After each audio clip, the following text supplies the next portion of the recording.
Job 31. ¿Por qué sufre el inocente?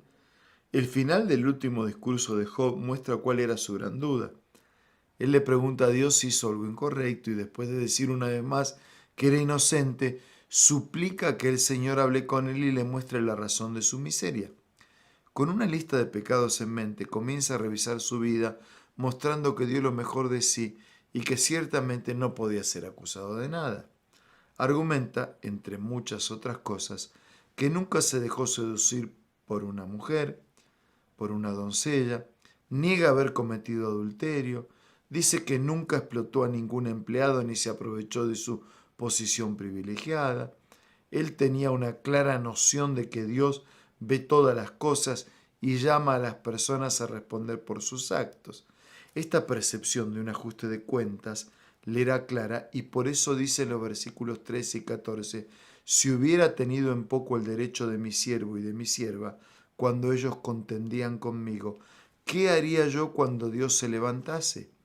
Y cuando él preguntara, ¿qué le respondería yo?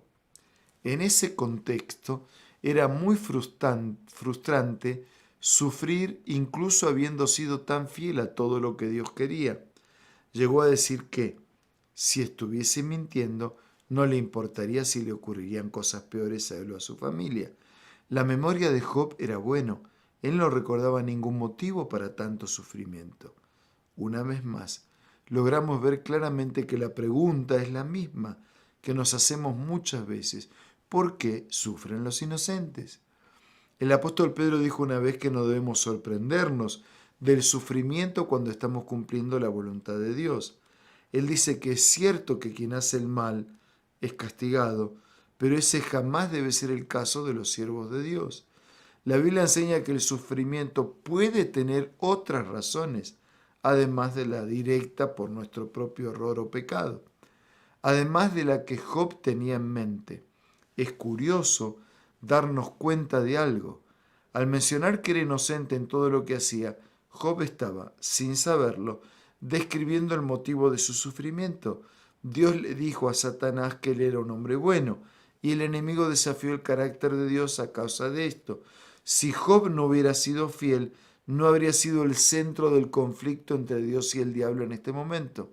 Cuanto más fieles a Dios somos, más podemos ser perseguidos por el enemigo y más necesitamos apegarnos a Dios para que nuestra fe sea fuerte. Al pensar sobre nuestras aflicciones y la de quienes sirven a Dios, debemos recordar que no estamos solos con nuestras dudas y dolores.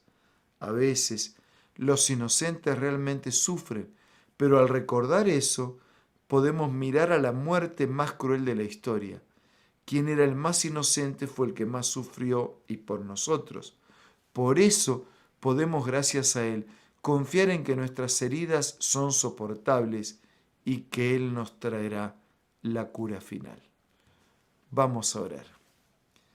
Querido Dios, gracias por Jesús nuestro Señor, Salvador, Restaurador, Consolador, por quien originó la vida, por quien la mantiene a pesar de nuestros pecados, ha prometido restaurarnos del pecado y cuando enfrentamos el sufrimiento, no importa la causa, directa por lo mal que hemos hecho o indirecta por la existencia del mal y del pecado, ayúdanos a aferrarnos más, a pegarnos más a ti, a confiar, a depender más, a hacer tu voluntad. Bendice a todos, oramos y agradecemos en el nombre de Jesús. Amén. Muchas gracias, un abrazo, hasta mañana si Dios quiere.